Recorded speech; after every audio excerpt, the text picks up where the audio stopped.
Entramos en este momento a la segunda temática. En este sentido, el rol del educador a nivel de la colonia y en la transición al México independiente evidentemente tiene dos condiciones importantes.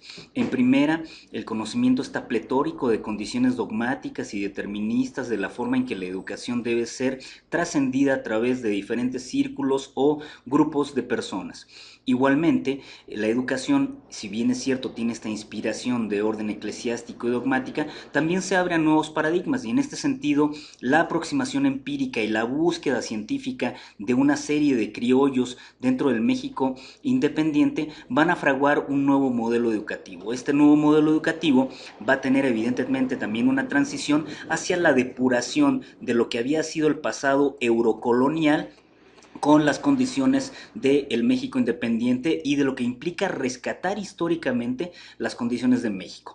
En este sentido, el papel del educador, a diferencia del de nosotros, es mucho más vertical. La palabra misma del educador, el conocimiento mismo, las habilidades, tienen que trascender a condiciones de poder transitar sobre los contenidos, sobre los modelos de condición educativa. A diferencia de ahora, donde evidentemente tenemos condiciones más horizontales, donde los alumnos son mucho más deliberantes, mucho más activos, construyen gran parte del conocimiento, se parte precisamente también de la idea de que el conocimiento se construye socialmente. Estas condiciones evidentemente hacia el México independiente no necesariamente están presentes.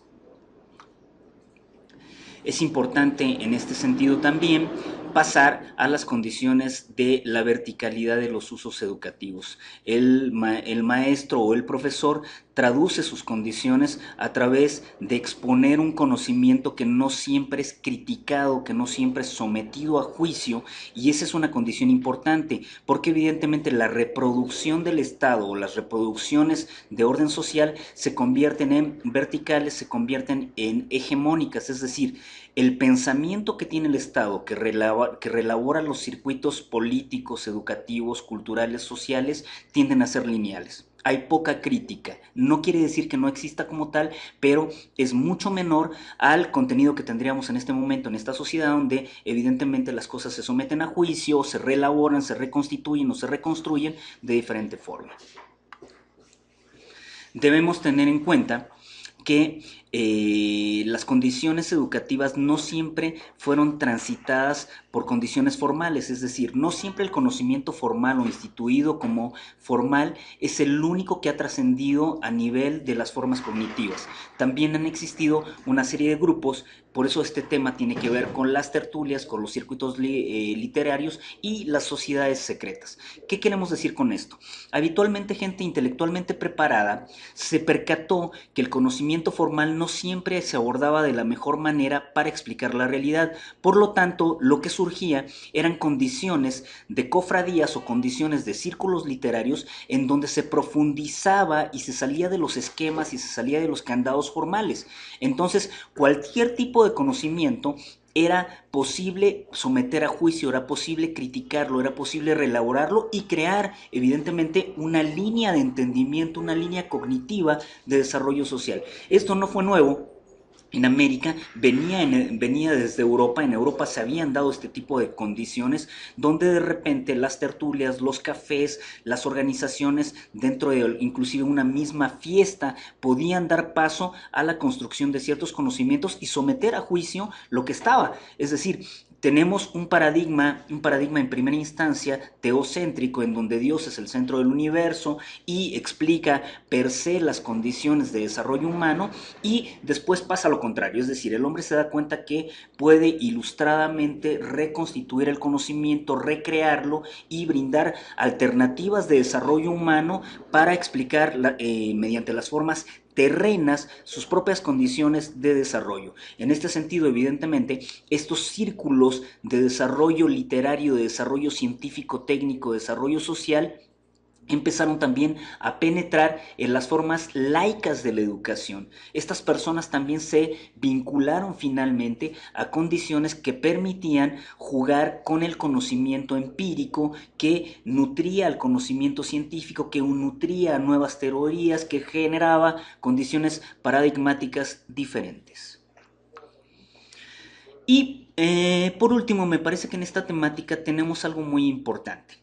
México está perfilando hacia su emancipación una línea de educación que le permita transitar y redefinir los paradigmas sociales. En este sentido, la mexicanidad se convierte en una condición sumamente importante porque permite traducir las condiciones endogámicas, es decir, cómo se conforma la realidad del México independiente, de esta transición que se hace hacia la emancipación, hacia la liberalización de las condiciones que habían atado a México desde la colonia, es decir, antes de constituirse como un país como tal, y esto permite que una serie de pensadores recuperen o intenten recuperar esta condición. ¿Qué pasa? Que el Estado mexicano ve la mejor alternativa o evidencia la mejor alternativa de emancipación en la educación.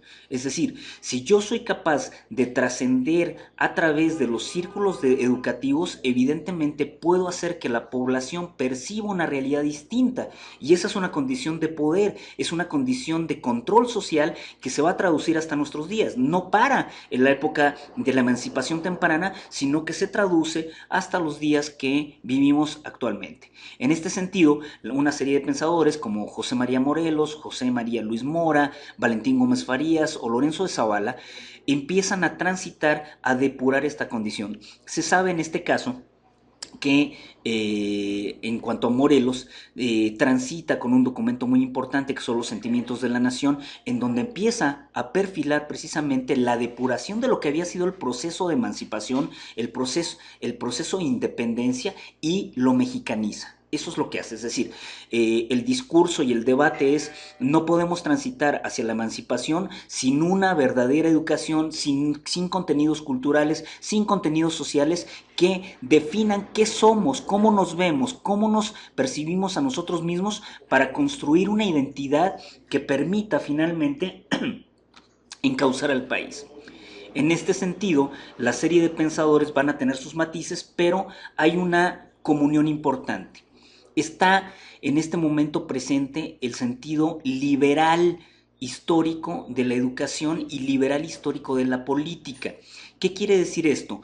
La corriente liberal que venía precisamente de Europa está tratando de explicar las condiciones de manera terrena, de manera empírica, de manera científica, con argumentos que sean producto de la construcción social, con argumentos que se enfoquen a través de estas condiciones de orden social y que permitan a las personas verse en igualdad de circunstancias. Recordemos que la emancipación del país y la constitución del mismo marca este sentido de horizontalidad social, es decir, cuando alguien es horizontal, legalmente hablando, tiene los mismos derechos y esos mismos derechos le permiten deliberar en igualdad de circunstancias que bajo condiciones de jerarquía, como ocurría en la época de la colonia, donde había una verticalidad del poder, ya fuera eclesiástico, ya fuera civil, y que no permitía la deliberación abierta. Entonces México lo que va a hacer educativamente es empoderar a las personas para que puedan empezar a tener lógicas de emancipación horizontal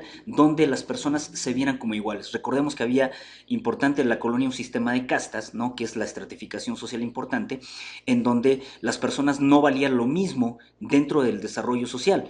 Y en el México independiente lo primero que se va a hacer es precisamente esta condición lógica de ver a los seres humanos como en condiciones de equidad, y esas condiciones de equidad, que son de equidad legal, no de equidad económica necesariamente, van a transitar para que haya una movilidad social importante, un nuevo acceso a diferentes formas culturales, educativas, políticas, sociales, y eso va a transitar a una depuración. El paradigma en boga es el liberalismo. Liberare es un sentido de apertura.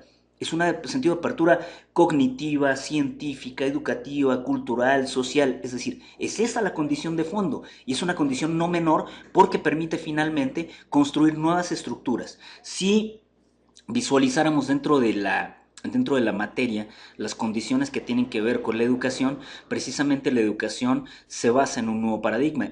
Ya no es una educación estrictamente dogmática, si bien es cierto el profesor maneja los contenidos, no atiende a condiciones de explicaciones deterministas como lo que implicaba que Dios manejaba o había creado el conocimiento o había creado al hombre proclive al conocimiento o propenso al conocimiento. Esta condición se fractura.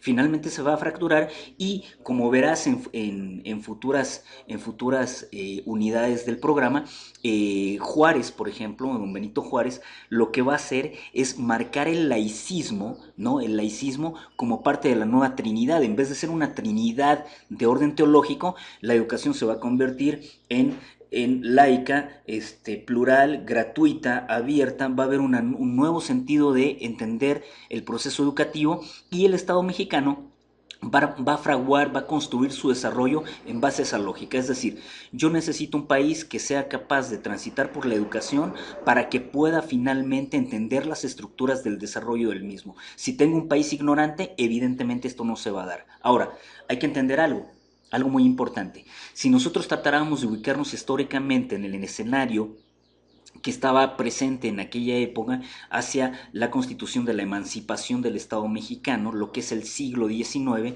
es un país rural, es un país donde las personas que saben leer y escribir son las mínimas. Recordemos que hay estadísticas que, por ejemplo, marcan después de la transición del porfiriato a la cuestión de la Revolución Mexicana, hacia el año de 1910, solamente el 9% de la población prácticamente sabía leer y escribir. Entonces tenemos un país ampliamente analfabeta, un país ampliamente no preparado para entender un modelo de desarrollo capitalista importante. Esa es una condición que no hay que perder en cuenta, ¿no? O sea, no podemos decir que la educación se generalizaba de la mejor manera, que se creaban, si bien es cierto, hay una propensión del Estado a crear nuevos centros educativos, nuevas escuelas también de talleres científico-técnicas.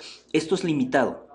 Esto no tiene que ver la propensión que analizamos en nuestros días, donde la cobertura educativa es mayor y aún es insuficiente, cabe mencionar. Entonces hay que pensar en un México distinto, mucho más rural, mucho más limitado, mucho más concentrado en ciertas áreas metropolitanas importantes, y esa es una condición que debes tener en cuenta. En este sentido, es importante ver a estos autores para transitar sobre su pensamiento y entender cuáles fueron sus propuestas a nivel educativo, a nivel político, a nivel cultural, a nivel científico, y que esto nos permita entender en su justa dimensión este momento histórico.